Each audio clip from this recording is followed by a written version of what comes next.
పోటీ పరీక్షలకు ప్రిపేర్ అయ్యే లక్షలాది నిరుద్యోగ అభ్యర్థులకు ఉగాది శుభాకాంక్షలు. 70 సంవత్సరాల ఆంధ్రప్రదేశ్ రాష్ట్ర చరిత్రలో సుమారు 20 లక్షల నిరుద్యోగుల కళ ప్రతి సంవత్సరం కూడా మాకు జాబ్ క్యాలెండర్ కావాలి అనేది, అది ఈ ఉగాదితో సాకారం కావడం ఆంధ్రప్రదేశ్ రాష్ట్ర చరిత్రలో ఒక సువర్ణాధ్యాయంగా మనం చెప్పవచ్చు. ముఖ్యంగా ఇన్ని సంవత్సరాల కళని నెరవేర్చిన గౌరవ ముఖ్యమంత్రి చంద్రబాబు నాయుడు గారికి, గౌరవ విద్యాశాఖ మంత్రి నారా లోకేష్ గారికి హృదయపూర్వక ధన్యవాదాలు లక్షలాది నిరుద్యోగుల తరఫున తెలియజేస్తున్నాం. సెంట్రల్లో యూపీఎస్సీ ప్రతి సంవత్సరం నోటిఫికేషన్ ఇస్తుంది. ఒక సంవత్సరం ఉద్యోగం రాకపోతే నెక్స్ట్ ఇయర్ మరలా ప్రిపేర్ అవ్వచ్చు, ఆ సంవత్సరం కూడా రాకపోతే ఆ నెక్స్ట్ ఇయర్ ప్రిపేర్ అవ్వచ్చు, గ్యారెంటీ ఉంటుంది అక్కడ నోటిఫికేషన్. కానీ మన రాష్ట్రంలో ఒకసారి ఒక ఎగ్జామ్కి ప్రిపేర్ అయ్యి పొరపాటున అర మార్కు 1 మార్కుతో కానీ ఉద్యోగం రాకపోతే మరలా నోటిఫికేషన్ ఎప్పుడో తెలియదు, ఎన్ని సంవత్సరాలకు వస్తుందో తెలియదు. ఆర్థిక సమస్యలు, కుటుంబ సమస్యలు, వివాహ సమస్యలు, మరోవైపు వయోపరిమితి సమస్యలు, ఇలా అనేక సమస్యలతో సతమతమవుతూ నిరుద్యోగుల భవిష్యత్తు ప్రణాళిక అంధకారంలో కనిపిస్తుంది.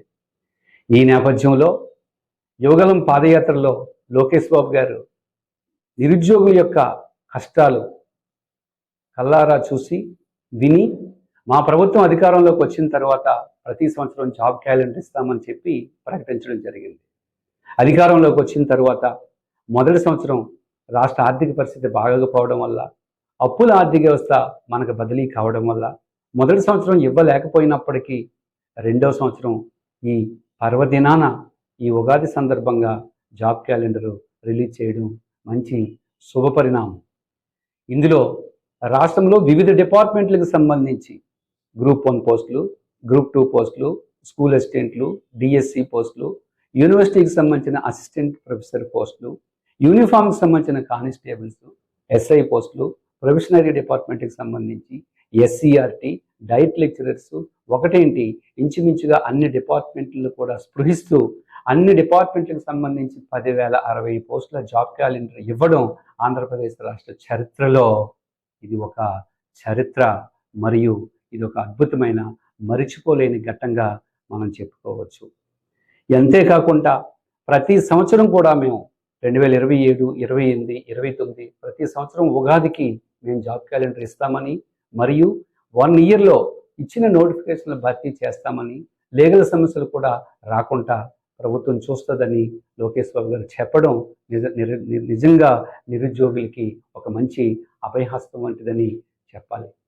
ఇప్పటికే ఎన్డీఏ ప్రభుత్వం అధికారంలోకి వచ్చిన తర్వాత తామిచ్చిన హామీల్లో భాగంగా 16,347 మెగా డిఎస్సి నోటిఫికేషన్ ఇవ్వడం, భర్తీ చేయడం, ఈరోజు ఉపాధ్యాయులందరూ చాలా సంతోషంగా ఉద్యోగం చేసుకోవడం మనకు తెలిసిందే. అలాగే కోర్టు కేసుల్లో ఆగిపోయిన 6,100 పోలీస్ కానిస్టేబుల్కి సంబంధించి కేసులు, అడ్డంకులన్నింటినీ అధిగమించి వారికి ఆ భర్తీ ప్రక్రియను పూర్తి చేయడమే కాకుండా వారి స్టైపెండ్ని ఒకేసారి 4,500 నుంచి 12,500కి పెంచడం నిజంగా వేలాది కానిస్టేబుల్ యొక్క జీవితాల్లో కూడా ఒక వెలుగును నింపిందని చెప్పాలి. మరోవైపు ఈ 5 సంవత్సరాల్లో 20 లక్షల ఉపాధి కల్పిస్తామని మన మేనిఫెస్టోలో పెట్టడం జరిగింది.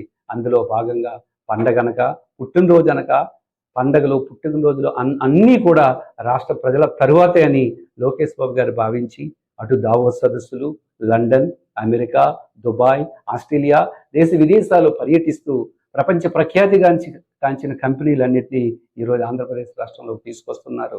అందులో భాగంగా మన ఉత్తరాంధ్రకి, మరి ముఖ్యంగా విశాఖపట్నానికి కాగ్నిజెంట్ కానీ, టీసీఎస్ కానీ, సాత్వా కానీ, మరి ముఖ్యంగా గూగుల్ డేటా సెంటర్ రావడంతో ప్రపంచం మొత్తం ఈరోజు విశాఖపట్నం వైపే చూసే పరిస్థితికి ఈరోజు వచ్చిందంటే లోకేష్ బాబు గారి యొక్క కృషి ఏంటనేది మనకు అర్థమవుతుంది. విశాఖపట్నంలో మొన్న జరిగిన పారిశ్రామిక సదస్సులో సుమారు 13 లక్షల పెట్టుబడులతో ఎంఓయూలు కుదుర్చుకోవడం, అది కానీ గ్రౌండ్ అయ్యి ప్రారంభించబడితే దాని నుంచే కేవలం 16 లక్షల మందికి ఉపాధి అవకాశాలు కలగడానికి అవకాశం ఉంది.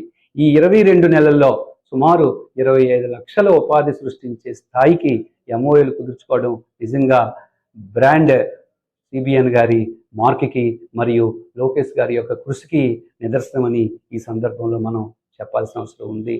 చివరిగా నిరుద్యోగ అభ్యర్థులకి నేను చెప్పేది ఒక్కటే, మీరు ప్రణాళికాబద్ధంగా శాస్త్రీయ పద్ధతిలో కష్టించి చదువుకోవడం మీ వంతు. గతంలో వలె పరీక్ష ఎప్పుడు జరుగుతుందో, ఎప్పుడు నోటిఫికేషన్ వస్తుందో అనే గందరగోళము, అయోమయం ఏమీ లేదు. మీ వంతల్లా సమయాన్ని కేటాయించి ప్రణాళికాబద్ధంగా చదువుకొని 2027 ఉగాది నాటికి మీరు ప్రభుత్వ ఉద్యోగాల్లోకి రావాలని మరొకసారి తెలియజేస్తూ, ఇలాంటి చరిత్ర సృష్టించిన నిరుద్యోగుల జీవితాల్లో నిరుద్యోగుల రూపురేఖల్లో మార్చబోతున్న ఈ జాబ్ క్యాలెండర్ని ఇచ్చిన లోకేష్ బాబు గారికి మరొక్కసారి ధన్యవాదాలు తెలియజేస్తున్నాను. లక్షలాది నిరుద్యోగుల తరపున వ్యక్తిగతంగా నేను నిరుద్యోగిగా చాలా బాధలు అనుభవించాను కాబట్టి నిరుద్యోగుల సమస్యలు తీర్చడానికి ఉన్న లోకేష్ బాబు గారికి మరొక్కసారి ధన్యవాదాలు తెలియజేస్తున్నాను. Thank you.